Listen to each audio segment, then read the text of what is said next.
আমাদের জুলাই গণ অভ্যুত্থানের পরে রাজনৈতিকভাবে বিএনপিকে বিট দেওয়ার জন্য, জামাতকে বিট দেওয়ার জন্য আমাদের জুলাই গণ অভ্যুত্থানের ভাইরা সাপকে জড়ায় নিছে।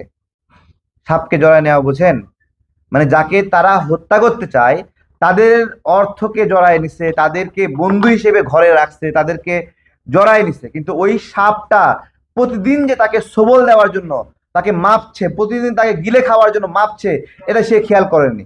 তার মাথায় ওইটাই ছিল যে বিএনপির একটা প্রার্থীকে পরাজিত করতে হলে আওয়ামী লীগের হেল্প তার লাগবেই। তার মাথায় ওইটাই ছিল জামাতকে পরাজিত করতে হলে তার আওয়ামী লীগের হেল্প লাগবেই।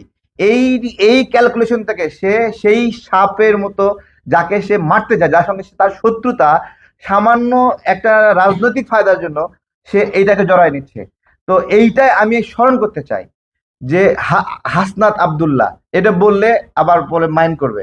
হাসনাত আব্দুল্লাহ প্রথম একজন ব্যক্তি যে শ্রমিক দলের নেতার বাসায় গিয়ে গণঅভ্যুত্থানের পরে গিয়ে মিটিং করছিল।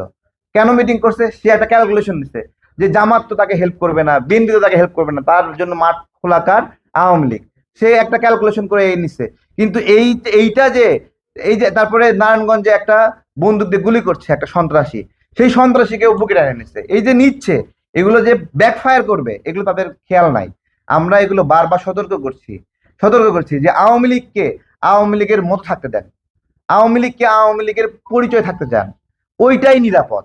যখন সেই আওয়ামী লীগ বিএনপির মধ্যে এসে ঢোকে, জামাতের মধ্যে ঢোকে, অথবা আমাদের দলে ঢুকবে, অথবা এনসিপিতে ঢুকবে, তখন সে, আমি তাকে ঘরে ঢুকাচ্ছি আহ্বান কইরা, এবং সে আমাকেই আঘাত করে এখান থেকে চলে যাবে।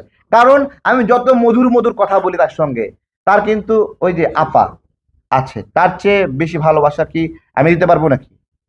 বলেন। তো এগুলো বোঝে না, না বুঝা শত্রুকে বুকে টানে নিচ্ছে।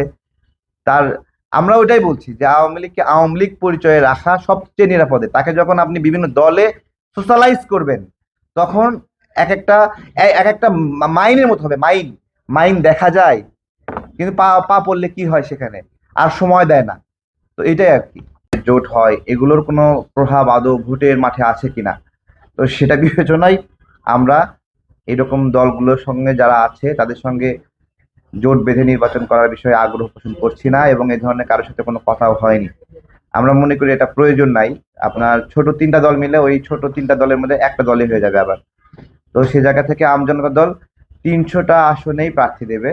এবং আমাদের আগেও ঘোষণা ছিল, আজকেও বলছি, বাংলাদেশে আমরা 5টা দলের মধ্যে একটা দল হিসেবে থাকতে চাই। এবং আমরা আমরা এটাও আশা করছি যে যেহেতু এই বাংলাদেশে স্বাধীনতার পক্ষের মানুষই বেশি, মুক্তিযুদ্ধের পক্ষের মানুষই বেশি, তো যারা স্বাধীনতার বিরুদ্ধে, মুক্তিযুদ্ধের বিরুদ্ধে এই কয়েকদিন আমরা দেখলাম অনেক কার্যক্রম করলো, তো আমরা মনে করছি তাদের চেয়ে আমরা অনেক গুণ বেশি ভোট পাবো।